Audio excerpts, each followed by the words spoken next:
Welcome to the Leading Real Change podcast. I'm your host, Dr. Jacqueline Kerr, an expert in workplace culture change. From my unique background in behavior science, public health, and community advocacy, I help corporate leaders with evidence-based individual, team, and organizational change to create thriving workplace cultures for all. In the Leading Real Change podcast, I interview dedicated and passionate change makers about their careers, how they lead change, and what leaders can do today to make a difference, to build healthy, inclusive workplace cultures for all. I'm excited to share these examples of real workplace change with you. You'll learn about effective strategies that are working and how to overcome real barriers to change that challenge us every day. I hope you'll feel inspired and more confident to keep leading change in your workplace. Please share this podcast with other HR, DEI, or ERG leaders who you know are working hard but are struggling to have an impact and need more support to effectively create a thriving workplace culture for all today.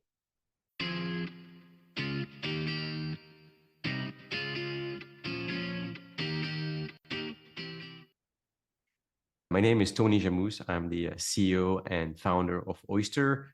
I'm a father of 3 children, and I live in the beautiful island of Cyprus. I am Kim Rohrer. I head up employee experience here at Oyster. I live in Berkeley, California, and I have a almost 6.5-year-old daughter, very keen on everyone knowing that she's almost 6.5, and a 2.5-year-old son. Great. Thank you so much. And Tony, how old are your kids? 7 is the eldest daughter, and then I have a son who is 2.5, same age as Kim's son. And then I have a little one, a daughter, she is 1.5. That was one of the first things that drew me to Oyster when I was introduced to Oyster, was that the CEO had kids who were the same age as my kids. And I knew that he was a dedicated father based on things I had seen him posting online. And I was like, okay, cool. We have kids the same age, we're in the same zone of parenting. And then Tony had to go and one-up me and have another kid. I was like, I don't even know how you're still alive right now. Yeah, I tripled my family size since Oyster started. And actually, my daughter, when she was a bit younger, she was very curious about my work on Zoom. And she would just come into the meeting, and I would just let her come in and just be part of the meeting. And she would just listen in, and she was just curious about what her father do. And I think it's important to let that flow happen because our children, we are the role modeling for them. They're really very careful about everything we say and do. And we know so much more about each other and our lives in this environment than we would if we were in an office. Like, my kids have relationships with many of my coworkers because they're here when I get on a call, and they meet them and they talk to them. And that wouldn't happen in an office environment. Okay, so let's start a little bit with your journey, Tony, to where you are today. And was there any part in that where burnout played a role in that, or even parenting played a role in your choices of where you are today?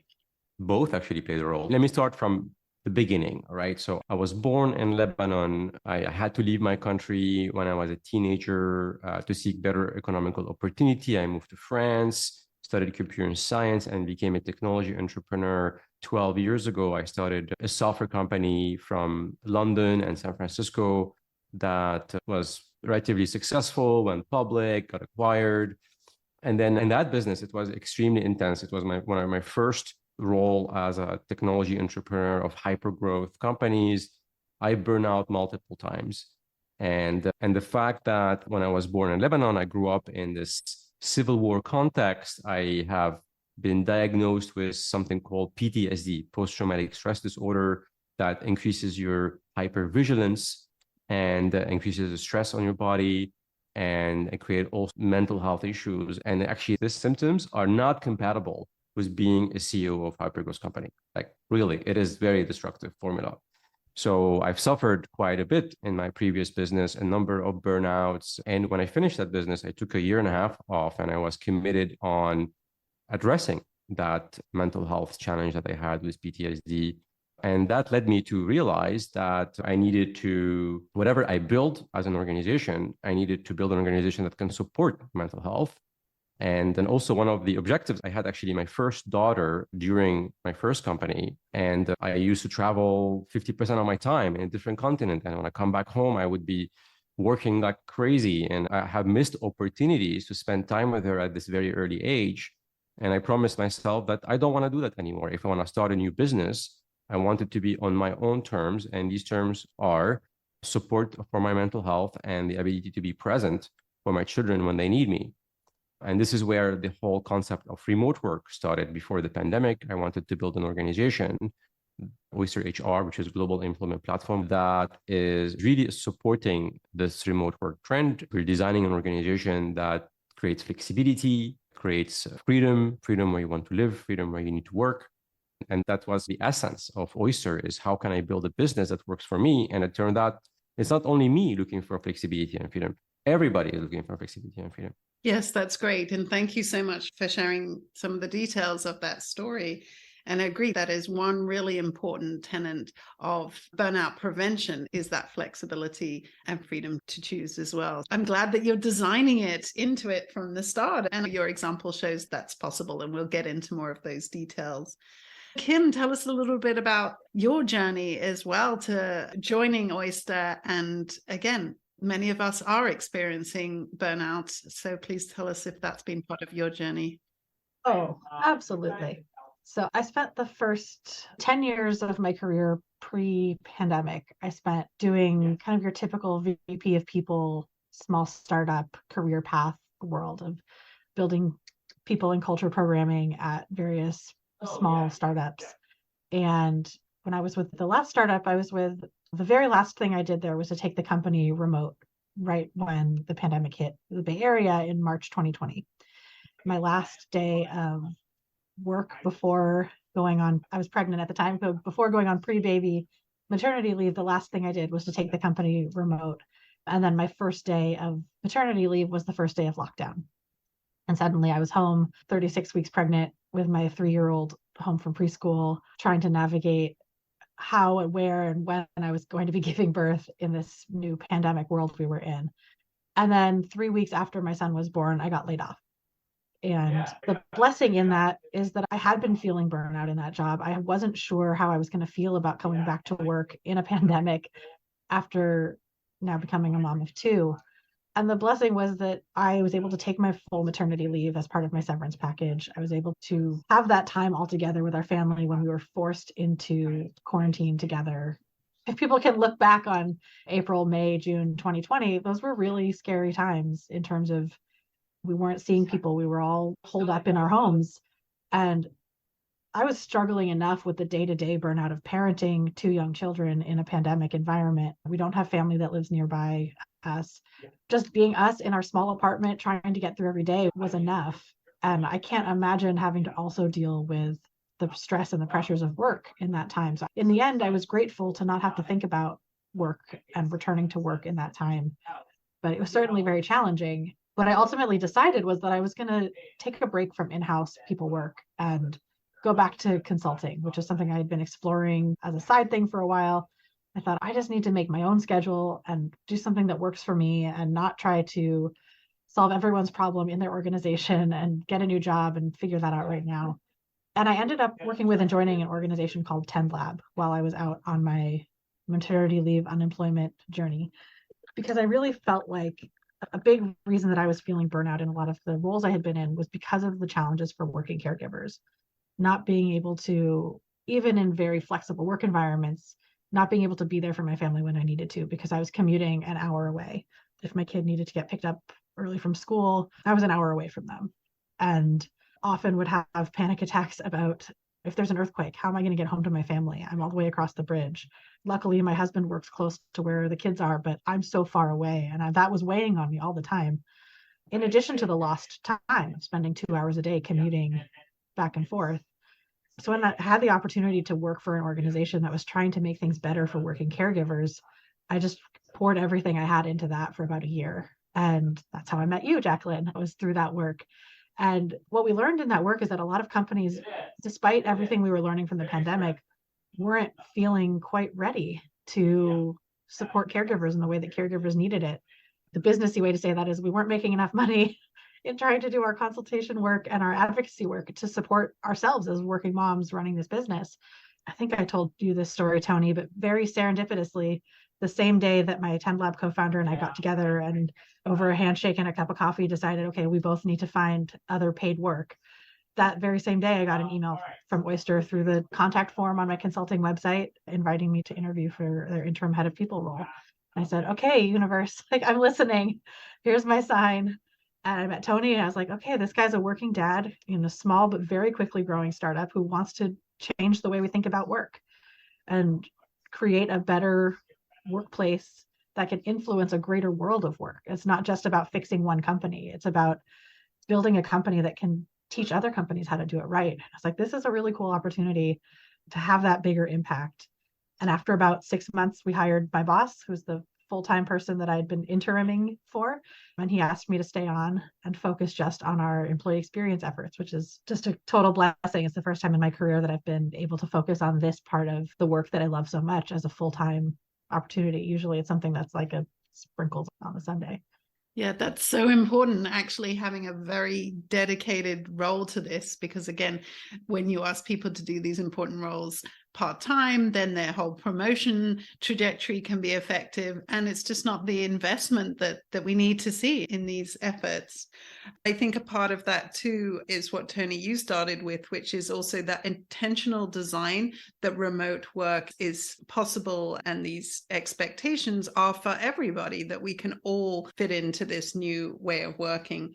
And just to even think back to something that Kim in her research with 10 Lab found, which was that the concern that CEOs like yourself would have to actually take paternity leave to show that they have another role in their life, because potentially investors are having that same judgment that the Kim's trying to face, which is you're not committed or you're not professional if you have these other roles. Tony, tell me a little bit about how you've taken a stand as a leader to make that a reality, and what's the most important message that you as the CEO want to convey around this as a leader so we can change these norms?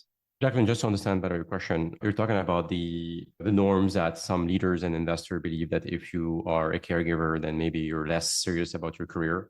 Yes, exactly. That one of the barriers to CEOs role modeling, taking paternity leave, was they would do it for their employees because they saw that it was a good role model. But on the other side, their board and potentially investors were then saying, if the CEO is out on paternity leave, who is running this organization? So it was a valid concern because of the social norm around these types of things. So I'm wondering, as a CEO, how you have bridged that challenge and what you've decided to lead with and to convey in your leadership. Sure. I think first and foremost is role modeling. When my children were born, I took more time off and parental leave than people would expect a CEO would take. I've taken a month and a half each time. And I also created a style of working that is very empowering for my team. And I hired a capable team on people on my team that were able to really operate without a CEO for a period of 1.5, 2 months. And finally, there's also role modeling in the way I design my team. On my executive team, my C-suite, C-level people, we are gender equal. We have our president and our CFO are women with children. And then we have our chief people officer, who's a man, and also we're hiring chief revenue officer as well, who's a man. So we're creating this intentional distribution to show that you can be very successful by allowing caregivers to be part of the workforce at very high levels. And I'll just pump that statement up with all of our C-level leaders. There's a lot of parents out there on our C-suite team, and they are active public parents. When we hired my boss, our chief workplace officer, one of the very first things he did was share a slide deck about himself. And I think it was the first slide. He said, I'm a dad first. My family will always come first. Here are my kids. Here's my spouse. This is what I'm about. And our CFO is out on a 3-month-long maternity leave right now. And our president talks about her kids publicly, openly a lot. And just having that be the example from the top, it's not just, oh, we have a token dad on the executive team, which I've seen many times before. It's we have active, involved caregivers who also are caring for their parents too. That's something that's not really the topic today. Leaders across the company have been open about the challenges that they have or the needs that they have as someone who's caring for aging parents or relatives as well as children. And that kind of public example is so important. I would like to add it's also an evolution of management and leadership, because in the past, leaders cared about numbers, only numbers, right? I'm generalizing, but you have this culture in, say, public companies in the US that have influenced many other companies across the world. So it's about quarterly results. It's all about the numbers, and things are shifting. It's becoming about the numbers and about the people, right? And if you continue with these assumptions, then you're not able to attract talent that could be amazing and also care about people. When we are parents, we care about people. Actually, parenting open us to caring about others more, right? So you need people like that in the organization, especially at the higher level, if you want to build a people-centric organization. And it's also about trust as well, in a sense that you need to trust your team to be there for the business when you're on parental leave. And so the fact that leaders believe that they are indispensable is actually a problem. Actually, the great leaders make themselves indispensable, right? And trust their team to step up. There's something interesting, Tony, that you said many moons ago, that for Oyster to succeed in its mission, we have to be a people-first company. And it's not about the numbers. Obviously, the numbers have to be there for the business to sustain and be a successful business. But if we achieve business success with a team that is burnt out, disengaged, not able to live their lives outside of work, then we haven't achieved our goal, because we're trying to set out to prove that you can be a successful business while also being a people-first business. And so those things are equally important to us. We can't be a successful business if we're doing it at the expense of people's health and well-being. And there's a kind of a philosophical question here, which is, if we're designing a business world that doesn't give everybody an equal opportunity, especially the caregivers, then we're making people make a choice between career versus caring about your children. And I don't think this is a world we want to live in, right? We want to have alignment between caring about your career and caring about your children. Your children want you to have a career, right? Because you want to role model that for them, or whatever impact you do in your life, they're going to look at you and they're going to learn from you. And so you don't want to give people this difficult choice to make. You don't want to live in a world that makes people make a choice between career and caring for the children. You want them to do both. And again, there's so many strengths in caregiving in terms of ability to listen and collaborate, and the resilience we get from being a caregiver. Also, like you say, it's not just that we're losing the talent war as well when we have employees that are burned out, but actually McKinsey and Lean In report on the Great Breakup was saying 80% of employees want diverse, healthy workforces. That's what they're looking for. So this transition to people first is so important. Has there been any situation, Tony, where you've had to really push back on that with investors, or that's not happened? Not really my investors, right? So I also surround myself with investors that can have affinity with these things and are supporting me in building one of the most human-centric organizations in the world, right? So this is part of the strategy. We have to be human-centric to be successful, because we're selling a global employment platform that makes companies more employee-centric as they build their distributed team. So it is part of a strategy. They have to be supportive. Now, we still operate within guidelines of financial results and numbers and investments and cash burn and all these technical startup terms. And we have to make it happen. We have to make it happen somehow. And within these parameters, we want to make sure we are more and more employee-centric.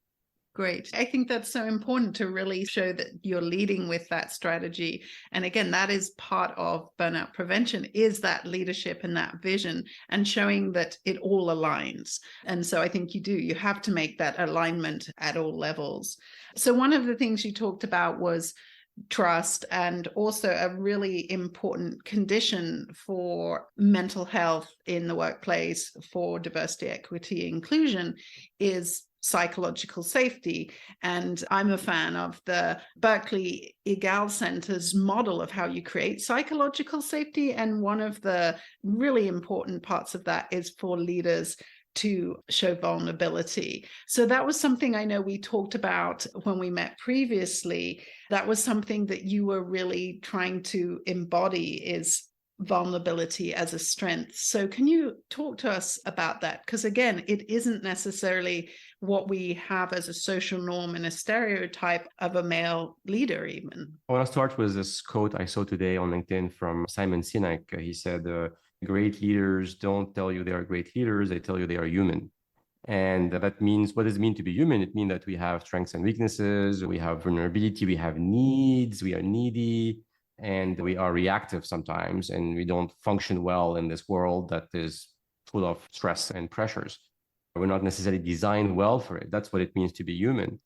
So by being open somehow to a certain extent about some of these challenges, let's say, I remember a year ago, I was going through a pretty high pressured fundraising process, and I was working crazy hours exceptionally during that time to go through, I don't know, 60 different investor pitch. I got to a place where I burned out, and I shared it with the company, and I received amazing support from the company. But this shows that I'm not a super human, I'm just human. And also, to why this is important for me, it's important because it makes people feel safer, to be okay some days from time to time, not to operate at 100%. And if you have that openness in the organization, then you have higher engagement. You can achieve more purposeful work. You can shape how people interact with each other as well, because you don't want to start creating these fears that, hey, I want to hide my stress, I want to hide my weaknesses, and I just want to always try to defend my strengths. And that start creating cultures that can lead to blame and politics, toxic behaviors that are not helpful. Great. Thank you for that. Thank you for that cultural vision that comes from you. So then, Kim, tell us a little bit more about some of the infrastructure, because again, we can have the leadership and the feelings in the culture by the messaging and the role modeling. But what other infrastructure, what decisions and policies have you put into place to actually support people to be able to really live these lives?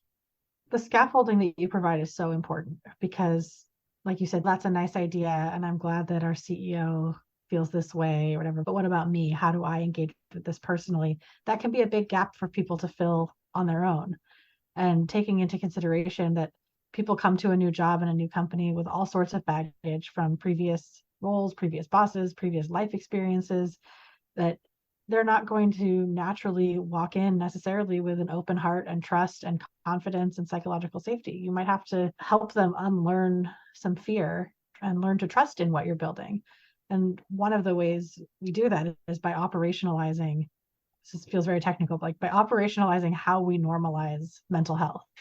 So there's a couple of very specific things I'll call out for folks who want some takeaways. One is we have a partnership with a company called Kona. They integrate with Slack for daily or weekly mental health check-ins. And we have normalized that as being something that we encourage all managers to implement within their teams.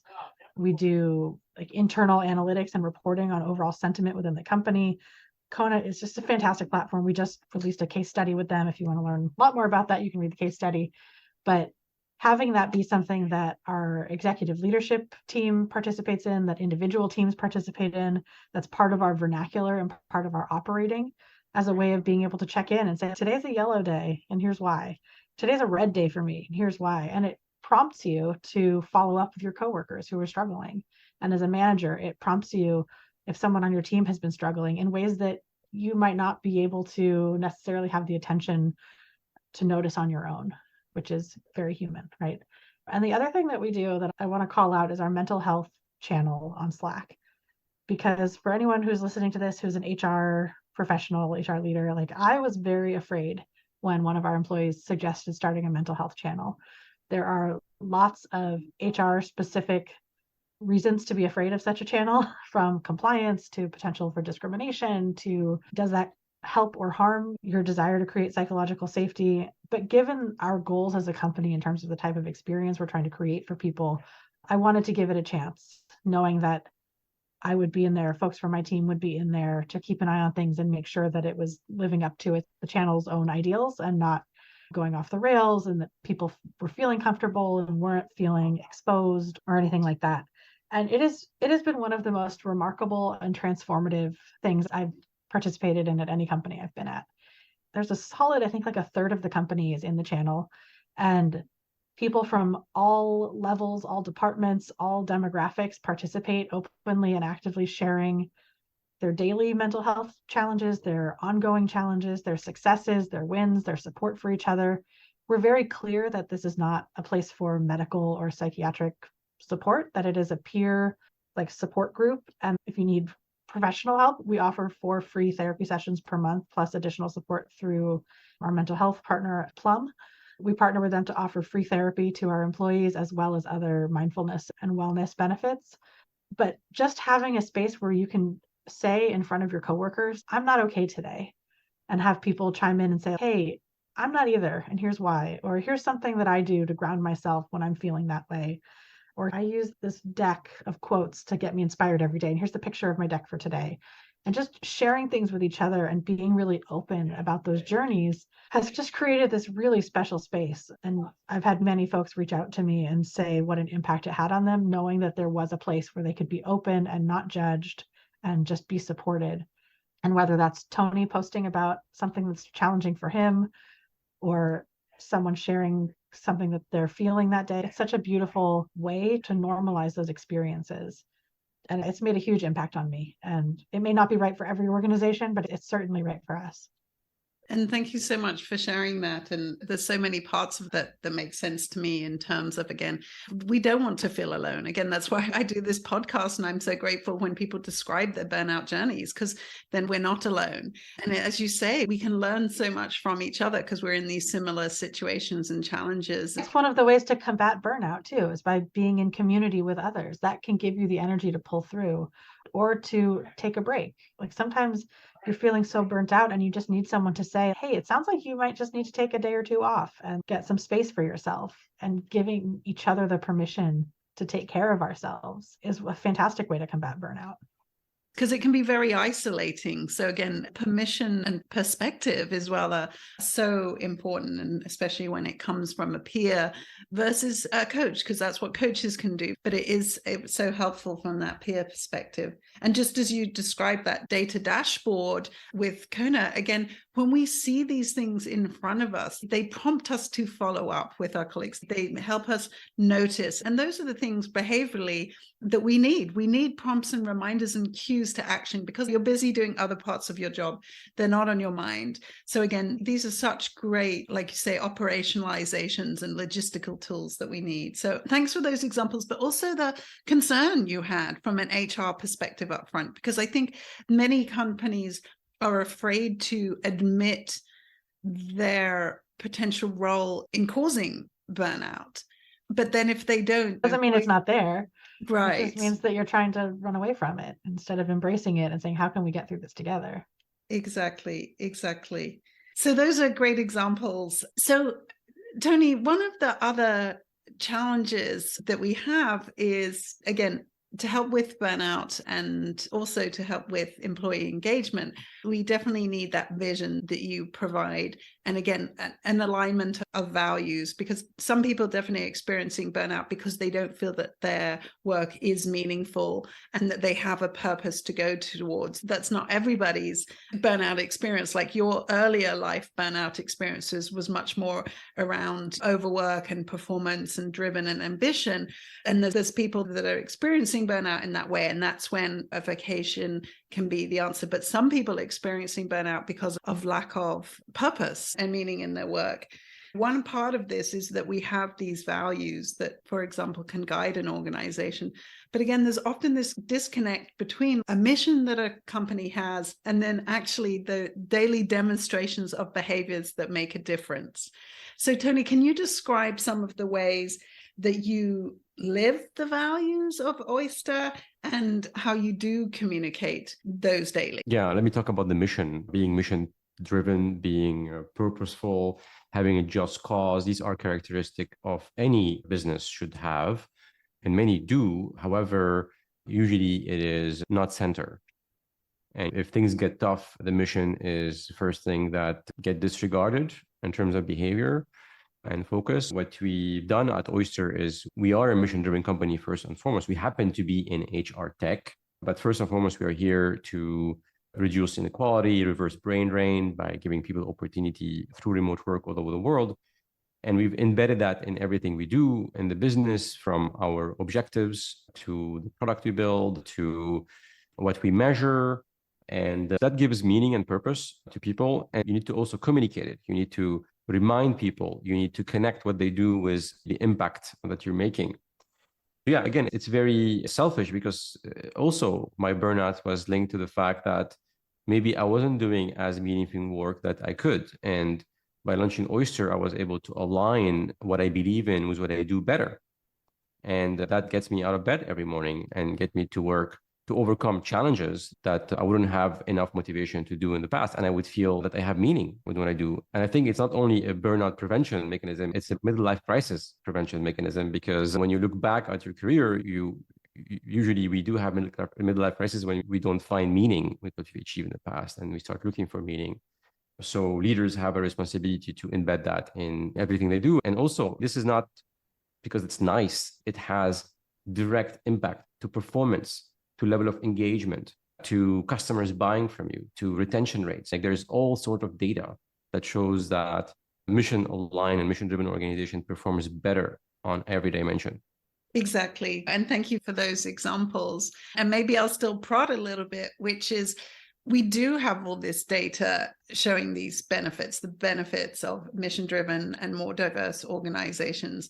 So why do you think we're still stuck in this status quo and the social norm not to have those tenets as part of an organization? I think there's a number of reasons. One, it's really the evolution of organization from, as I mentioned earlier, very corporate-driven, monthly hitting goals type of purpose only to something broader. And that's going to happen with increasingly seeing a war on talent and shortage of talent, because companies, they want to create an environment that attract and retain the best talent in the world. And the best talent in the world is looking for meaningful, impactful, and engaging work. The other reason why is the incentive structure in many organizations are purely financials, and it forces leaders to maximize certain numbers on the P&L, like get their bonuses, and sometimes they are big bonuses, especially for leaders in public companies. And that drives the behavior of all other companies in the world, because public companies are like the Hollywood of business, right? And that's the dangerous model to follow. I say there's also the reminder that I keep giving myself is that change takes time. And I've been doing this work now for close to 15 years. And it's only in the last 3 years that I've seen change that feels more exponential. And I think that was one thing that the pandemic did. We talked about this a lot at 10 Lab. It like ripped off any pretense that things were working before. And so now there's more of a resistance now to going back to the way things were before than there was. There's more of a resistance to the old way of doing things than there was 3 years ago. But I talk about this a lot with friends who were there in the early days, if we call it, like back in 2009, 2010, the early days of kind of HR tech becoming a thing. Like at the time, there weren't that many good technology solutions for HR professionals. There wasn't a lot of talk about people and culture as a strategic part of your business. There were certainly companies who were getting into people analytics and talking about culture in these ways, but it seemed very much, this is something that Google can do. This is something that Netflix can do, but it's not for me and my company. But over the course of about 10 years, we saw the evolution growing. I remember right before the pandemic, I was helping a friend put on an HR tech kind of event. And we're like, we've got 5,000 potential vendors to choose from who want to like sponsor this type of event. And that just was not the case 10 years prior. And I've just seen a huge uptick in the last 3 years. We see it with the femtech genre of like companies springing up to support working families. And that's the acceleration of the development in awareness feels like, okay, now like there's some momentum coming and we just have to keep pushing things forward so that we don't slide back into what feels comfortable for a certain demographic that tends to be old, straight, white men. And again, I think that is some of the question is about the generational issue, and that there is this new drive. As Tony said, talent wants meaningful work. So there is a change in our expectations. And I think particularly what Tony talked about, those incentives at all levels are so important, because again, our employees often are not being evaluated on their contribution to retention, to DEI, and to team morale. We can see from the data that those are not things that are in promotion criteria. So again, it's so important that we build these incentives in, not just at the level sort of Tony was talking about from society and the economy, but also within companies. How you work and what you care about and what you hold yourselves accountable for. Tony's co-founder, Jack, put out a really great piece on LinkedIn months ago that I still think about, how the way that most companies are set up to do work today was based on a work design coming out of the Industrial Revolution. And the workplace has not radically changed from that idea of how we show up at work in over 100 years. And it's time to think about a new way of how we define success at work and how we show up to build that success at work. And that these things that we're relying on now, you have your 40-hour week, sometimes you have to work 12 or 14 hours, and this is how overtime works. And it's like all these things that we take for granted as assumptions about the workplace were designed to protect employees from an even worse way of working. So what is the new way of working going to look like? And 50 years from now, 100 years from now, are we going to look back at this era and say, God, can you believe that we used to work 12-hour days? And can you believe that we thought 40 hours a week was the right amount of time? And that we used to commute to cities, and who knows what we'll be thinking in the future. But now there's a reason that we're on the cusp of rediscovering and reimagining what work should be. And I think that's what's so important, is it has to be intentional and it has to be designed in the way that Tony's been talking about. And again, I don't think when we think about things like the 8-hour day, it was based on a certain type of labor. And if we think about now the more cognitive tasks that we're doing in a day, maybe actually the best for us are 6 hours a day, because the nature of work itself has changed. Technology has evolved too. Like, it doesn't take as long to do things as it did when you were working at a certain type of machine in a factory. Like, it's just, we're applying a certain type of work rule to a type of work that we're not doing in a lot of these cases. Yeah.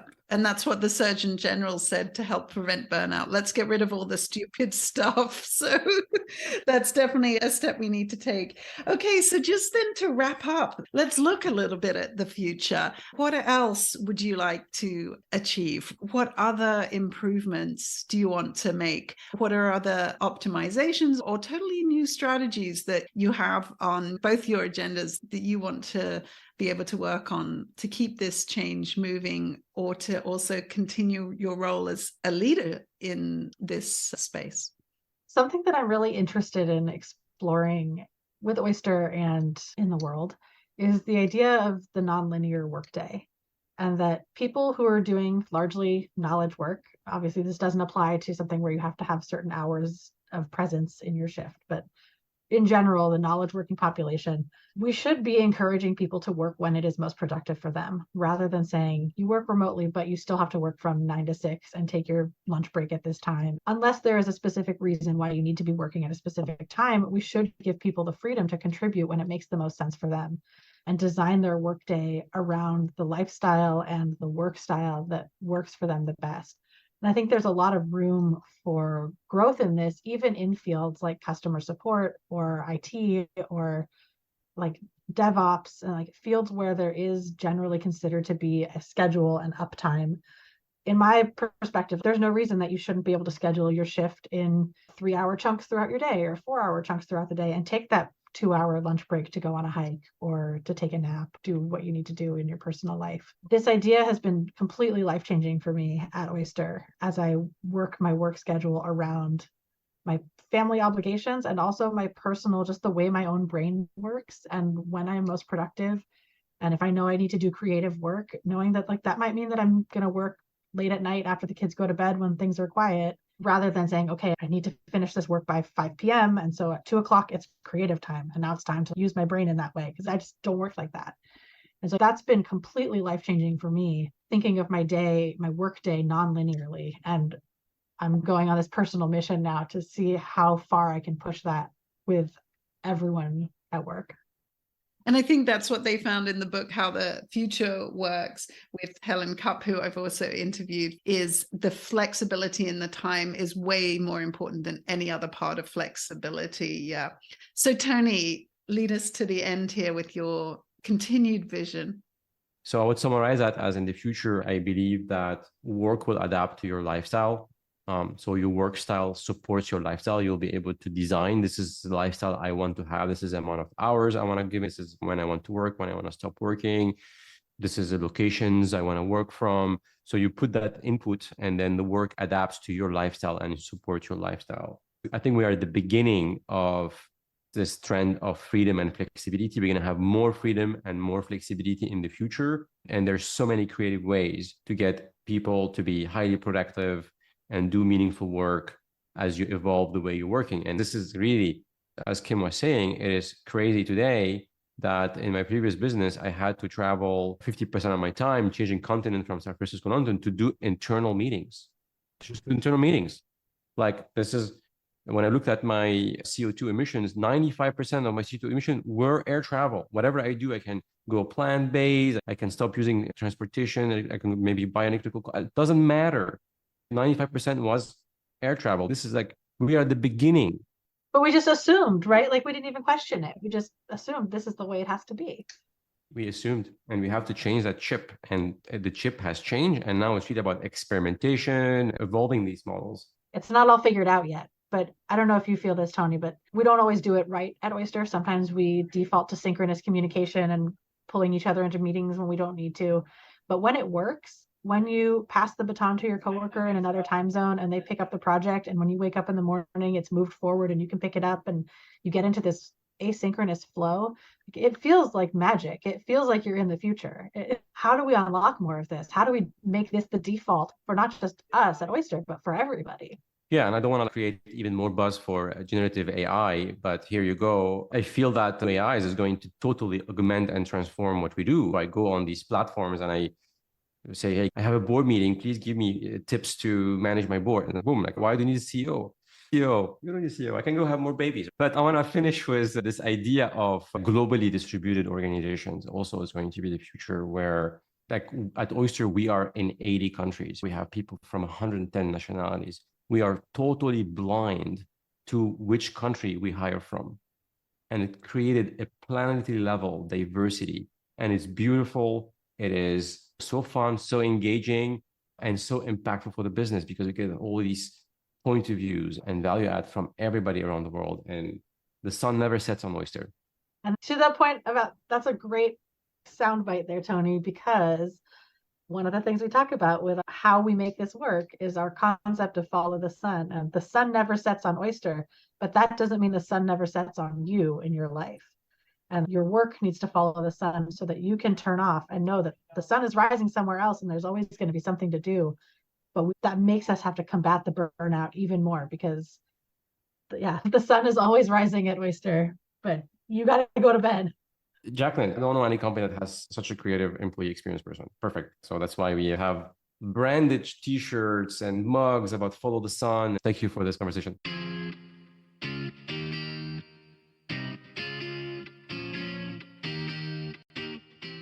Thanks so much for listening today.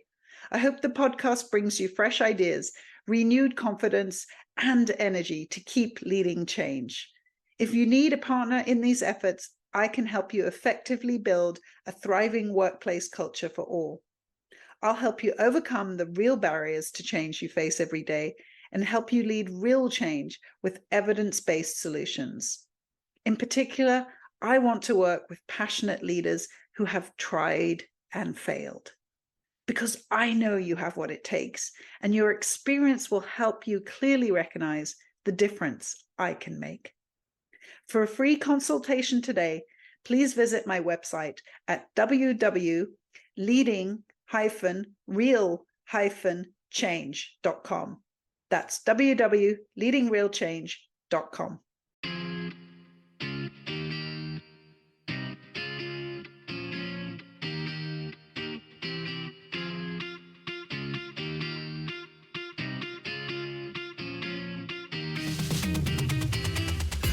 Control, you're a fighter.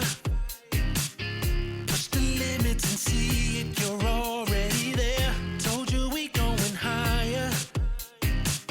Ain't no stopping us, we're going in for the win. And we're gonna celebrate. Then we're gonna do it all over again.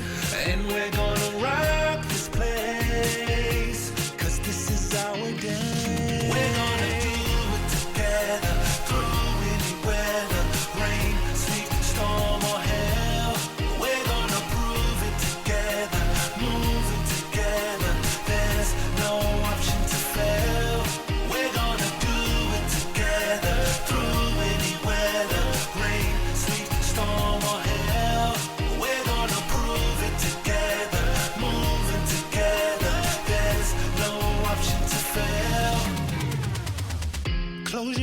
feel the